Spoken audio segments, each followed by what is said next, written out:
కుమారి special వంటకాల ఛానల్కి స్వాగతం.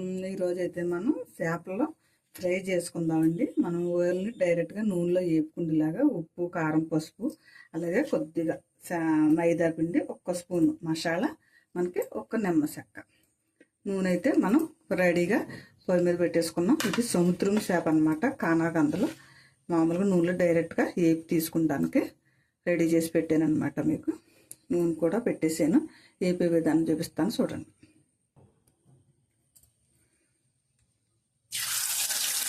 నూనె అయితే కాగింది.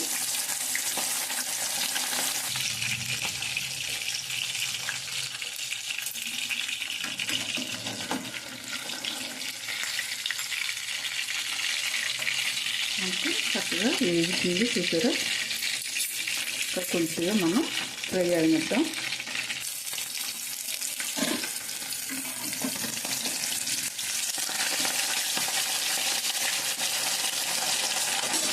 కొద్దిగా మనకి ఈ కలర్లో వేగితే ఏమవుతుందంటే కొద్ది లోపలికంతా చక్కగా వేగిద్ది అనమాట.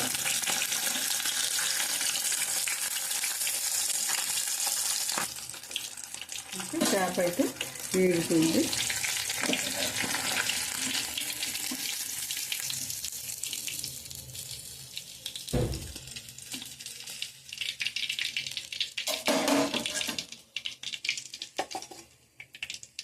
చేప చక్కగా వేగింది.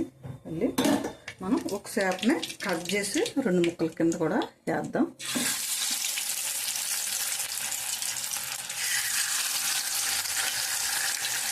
ఇంకా వేసిన వెంటనే తిరగేయకూడదండి. లోపల ఒక పక్కన కొంచెం వేగిన తర్వాత అప్పుడు తిరగేద్దాం.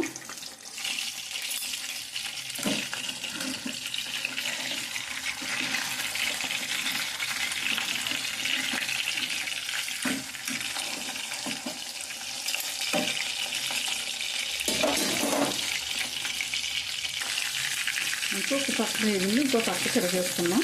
ఈ మూకుడు కూడా మా అత్తయ్య గారు ఎప్పుడో కొన్నదండి. ఏంటంటే చిన్నవి చేసుకోవడానికి చిన్న మూకుడు అనమాట. దళసరగా ఉంటుంది. అందుకు వల్ల దీన్ని మార్చబుద్దేది అనమాట. లోతుగానే ఉంటుంది. తక్కువ నూనెలోనే మనం ఏదైనా సరే చిన్న ఏమన్నా ఉంటే ఇలాగ చిన్న మూకుట్లో నూనె వేసుకుని చేసుకోవడానికి బాగుంటుంది. అందుకని ఇంక దీన్ని అలాగే ఉంచేసాను అనమాట. ఇంకా ఇవి కూడా వేసుకొని ఈసారి మనం తీసేసుకుందాం.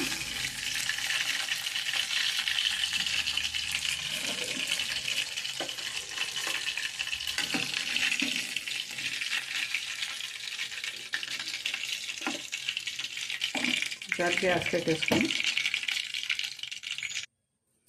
ఇదిగో మనకైతే చేపలు ఫ్రై అయితే రెడీ అయిపోయింది. చూసారా, చక్కగా మనం ఇలాగా మనం బయట కొనుక్కుంటూ ఉంటాం కదా, మనం ఇంట్లో కూడా ఇలా తయారు చేసుకోవచ్చు అనమాట. చాలా బాగా వచ్చింది. చాలా టేస్టీగా కూడా బాగుంది అనమాట. మనం ఇలాగ ఉల్లిపాయ కట్ చేసి పెట్టుకుని చక్కగా మనం ఇలా తీసుకుని తింటే చూసారా, లోపల కన్నా కూడా తొనల కింద వస్తుంది. మనం సూపర్ ఉందండి. మంచిగా ఉడికింది కూడా. మనం ఇలాగ నిమ్మకాయ ఇలా పిండేసుకుని చేప మీద అంతా పిండుకోవాలన్నమాట. అలా పిండుకుని బాగుంటుంది. ములకాయ ఇలాగా నిమ్మకాయ ముక్కల మీద కూడా కొంచెం పిండుకుంటే కొంచెం బాగుంటుంది. ఓకే అండి, ఇలా మీరు కూడా తయారు చేసుకోండి. కావాల్సిన పదార్థాలు ఉప్పు, కారం, పసుపు, కొద్దిగా మసాలా, అలాగే కొద్దిగా మైదా పిండి అనమాట. ఎందుకంటే మనం కోటింగ్ పెడుతుంటాం కదా, ఉప్పు, కారాలు, ఇవన్నీ మసాలా మనకి ఊడిపోయి నూనెలోకి వెళ్ళిపోకుండా ఉంటుంది అనమాట. అందుకు మళ్ళీ నూనెలో మనం చక్కగా తక్కువ నూనెలోనే వేసుకుని మనం ఇలా రెడీ చేసి పెట్టుకుంటే హోటల్లో తిన్న టైప్ లాగా మనకి రెడీ అయిపోతాయి అనమాట. మనకైతే ఇంట్లో చక్కగా తయారు చేసేసుకుని పిల్లలకైనా మనమైనా తినొచ్చు అనమాట. ఓకేనండి, మీకు నచ్చిందని అనుకుంటున్నాను. నచ్చితే కనుక షేర్ చేయండి, పిల్లలకు నొక్కండి, సబ్స్క్రైబ్ చేసుకోండి. ఓకే అండి, బాయ్ అండి.